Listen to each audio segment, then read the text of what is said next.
진행을 하려고 그래요. 첫째, 시의 이해, 둘째, 시낭송 이론, 그리고 셋째, 장음과 단음, 넷째, 표준 발음법, 다섯째, 시낭송 기법과 요령, 여섯째, 시낭송 실제, 마지막으로 시낭송 선정, 이런 식으로 앞으로 진행할 계획입니다. 매주 월요일에 이 강좌가 올라갑니다. 그래서 뜻이 있으신 분께서는 함께 시청을 해주시고 구독도 눌러주시면 고맙겠습니다. 시낭송 특강 시간입니다. 지난 시간에 이어서 이 시에 대한 이해를 돕기 위해서 시의 기본적인 지식에 대해서 제가 강의를 하고 있습니다. 오늘은 시의 표현 방법에 대해서 좀 알아보겠습니다. 이 시의 표현 방법에는 여러 가지 방법이 많이 있지만은 크게 세 가지를 들 수가 있습니다.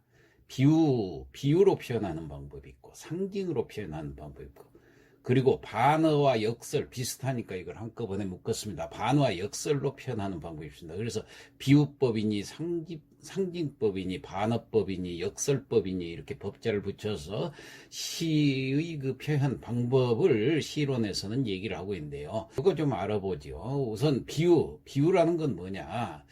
그 어떤 사물이나 현상을 그와 비슷한 다른 사물이나 현상에 빗대어서 표현하는 것을 비유라고 그래요. 그래서 빗대어서 표현한다 해서 비유 이렇게 얘기를 합니다. 그런데 여기서 표현하고자 하는 그 대상이 있을 거 아니에요. 그걸 원관념이라고 그래요. 그리고 그걸 다른 사물로 대체해서 빗대서 표현할 때 그 다른 사물을 보조관념이다 이렇게 얘기를 합니다.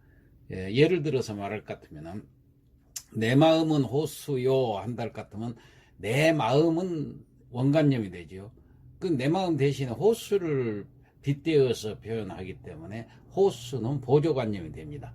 그러니까 호수가 출렁거리고 뭐 호수가 어떻고 이 얘기를 한달 같으면 전부 내 마음을 얘기하는 거예요. 자, 이렇게 해서 비유를 이 시에서는 표현을 하는데, 이렇게 표현하는 방법이 뭐 방금 말했던 그 정도가 아니라 여러 가지 방법들이 많이 있습니다. 여기서는 몇 가지가 적혀 있죠. 직유법, 은유법, 의인법, 풍유법, 대유법 등이 있다 그랬는데, 우선 직유법이라는 것은 뭐뭐처럼 뭐 이렇게 표현하는 것은 직유법이에요. 예를 들어서 그녀는 꽃처럼 아름답다. 그렇게 얘기했을 때 그녀가 꽃이 되는 거예요. 처럼이란 말이 붙었기 때문에. 이랬을 때 그녀는 원관념이 되고 꽃은 보조관념이 되겠죠. 이런 것은 뭐뭐처럼 이런 식으로 표현하는 것은 직유법이다. 간단하게 하나씩만 예를 들게요. 그 다음에 은유법이라는 것은 그녀는 꽃처럼 뭐 아름답다 했는데 그 꽃처럼이란 말을 꽃이다 바로 이렇게 얘기를 해버리면 A는 B다. 이런 형식을 갖춰서 바로 얘기해. 그녀는 꽃이다. A는 B다. 이런 형식으로 바로 대상을 표현을 했을 때 이것은 은유법이라고 그렇습니다. 그러면은 그녀는 꽃이 되는 거예요. 처럼 아름답다보다도 더 아주 가깝게 표현이 돼버리죠. 자, 그 다음에 그 의인법이라는 게 있습니다.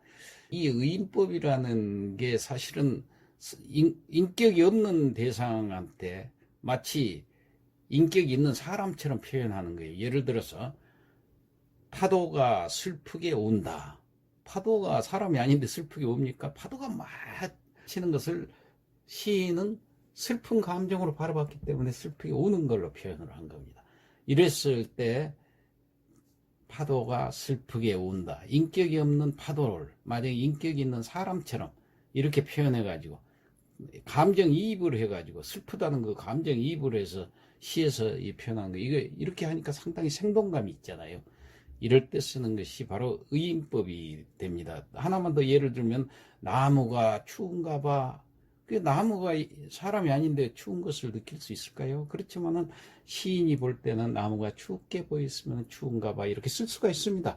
이랬을 때 나무는 바로 사람이 되는 거예요. 의인법으로서. 자, 그 다음에 풍유법이라는 게 있습니다. 풍유법은 주로 그 속담이라든가 격언이라든가 이런 걸 인용해서 시에서 적용을 했을 때 풍유법을 씁니다. 그 사람 우물안 개구리야. 그러니까 그 사람이 개구리가 됐죠. 우물한 개구리, 우물한 개구리라는 것은 그 사람은 세상 바깥 세상은 모르고 자기밖에 모르는, 갖고 있는 세상밖에 모른다는 얘기예요. 예를 들어서 그 사람은 빈수레가 요란하다더니 그 사람 아는 거 봅니까? 뭐 이런 식으로 표현을 했다고. 빈수레가 요란하다. 그 사람은 그 사람 성격은 빈수레다. 그 사람이 바로 빈수레가 되는 거예요. 이런 걸 풍요법이라고 그렇습니다. 지가 잘난 척 해봤대 짜지 원숭이도 나무에서 떨어져. 이런 것 같으면 그 사람이 원숭이가 되는 거예요. 이렇게 해서 그 사람을 마치 속담을 인용을 해가지고 그런 것을 빗대어서 설명을 했기 때문에 이것도 비유에 속하는 풍요법. 마지막으로 대유법이 하나 있는데, 대유법은 이건 대신법이라고도 해요. 예를 들어서 죽음 아니면 빵을 달라. 이랬을 때 이 빵이라는 건 꼭 빵을 얘기한 거 아니잖아요. 먹을 것을 달라는 거예요. 그러니까 빵으로서 대신을 한 거예요. 뭐 음식 전체를. 그래서 이랬을 때는 대유법이라고 해요. 또 하나 더 들어볼 것 같으면, 내가 바지저고리인 줄 알아? 만약에 그랬다 것 같으면, 바지저고리라는 것은 사람을 그 폄하시켜서 형편없는 그 촌놈 바지저고리라 한다 것 같으면, 내가 뭐 촌놈인지 알아? 이것 대신에 바지저고리라는 말을 쓴 거예요. 이런 식으로 쓰는 것을 대유법이라 한다. 자, 이렇게 해서 비유에 대해서는 이게 복잡합니다만 제가 간단히 설명을 해드렸습니다. 상징이라는 게 있다고 그랬어요. 상징이라는 것은 그 어떤 추상적인 사실이라든가 생각, 느낌 따위를 대표성을 띤 어떤 기호나 구체적인 사물로 나타내는 일입니다.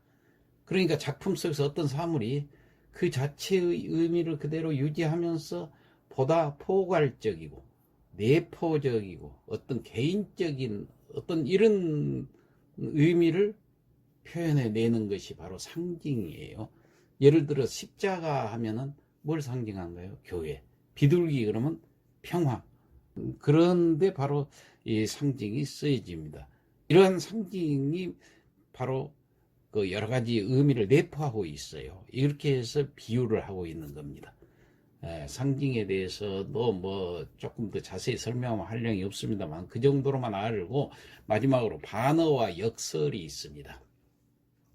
반어라는 것은 어떤 표현할 내용을 실제 의도, 실제 의미하고는 정반대로 표현하는 것이 그 시에서 가끔 쓰여요. 특히 이제 예를 들어서 보면은 김소월의 진달래꽃 같은 데 보면 이게 있잖아요. 나보기가 역겨워 가실 때는 죽어도 아니 눈물 흘리오리다. 뭐 이런 표현이 있죠. 이건 사실은 뭐 논리적 어떤 모순도 없고 정상적인 문장인데도 우리가 그 의미를 그대로 받아들일 수는 없잖아요. 자, 떠나는 사람한테 난 눈물 안 흘리겠다. 이게 정말 눈물 안 흘리고 김소월이 보냈을까요? 이 소월에 대해서는 잘 아시겠지만 소월이 그 20살 때 이 시를 진달래꽃을 지었다고 그래요. 그런데 그때 그는 3살 연상인 그 오순이라는 여인하고 아주 지독한 사랑에 빠져 있었습니다. 그런데 그 여인이 홍기가 차니까 집안에서 강제로 결혼을 시켜서 떠나버렸어요. 이랬을 때 그 상심한 소월이 진달래꽃을 지었는데, 이때 그 상심했으니까 이 한이 서려 있는 시가 될 텐데 여기서 아무렇지도 않은 듯이 눈물 안 흘리겠다. 거기다가 죽어도 눈물 안 흘리겠다. 이게 반어법입니다. 눈물을 흘릴 수밖에 없다는 얘기예요. 자, 이렇게 반어법을 쓰니까 시가 아주 굉장히 격정적이 되죠. 그리고 감정 표현을 잘한 시가 됩니다. 마지막으로 역설이라는 게 있는데, 역설은 표면상으로는 모순된 표현이지만은 잘 음미해보면 그 속에 나름대로 그 진실을 안고 있는 표현 방법입니다. 역설적인 표현입니다. 그러니까 이게 논리적인 모순이 있어요. 한용운의 침묵 같은 데 보면은 님은 같지만은 나는 님을 보내지 아니하였습니다. 님은 갔는데 나는 보내지 않았다. 논리적으로 모순이 있죠.